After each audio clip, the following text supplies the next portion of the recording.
ویلایی که در عظیمیه کرج و در ابتدای جاده چالوس قرار دارد، در بلوار جانبازان.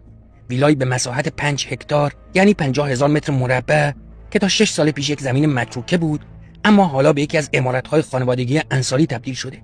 ویلای علی اکبر انصاری، پدر به اصطلاح خیر مالک بانک آینده، هم در کنار این ویلا قرار گرفته، با مساحتی معادل 1/3 ویلای خود انصاری.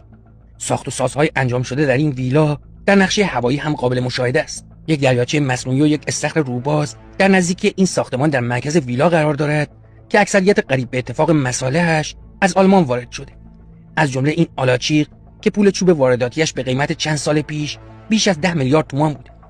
این تصاویر نشان می‌دهد که ویلای منتسب به علی انصاری در حقیقت یک شهر کوچک اختصاصی است در زمینی که حدوداً 1/8 کشور واتیکان وسعت دارد، با چند پیست اسب دوانی و نگهداری 24 ساعته از اسب شخصی مالک بانک آینده.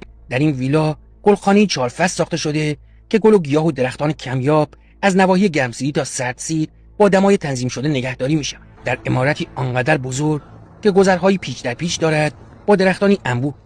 اما این ویلای بسیار بزرگ در عظیمیه تفرجگاه خانوادگی او بود.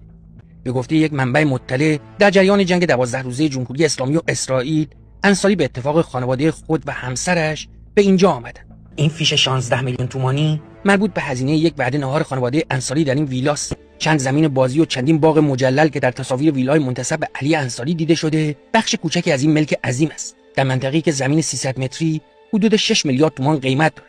ویلای منتسب به علی انصاری بر اساس قیمت متوسط بازار بین 1000 تا 1500 میلیارد تومان قیمت دارد. یکی از چهره‌های نزدیک به خانواده علی انصاری وجود این دو ویلا را تایید کرد.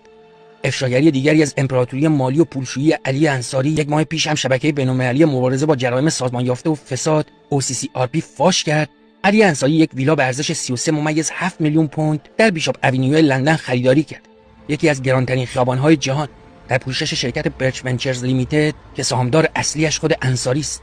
او 11 ملک دیگر هم در همین خیابان به قیمت 73 میلیون پوند خریده.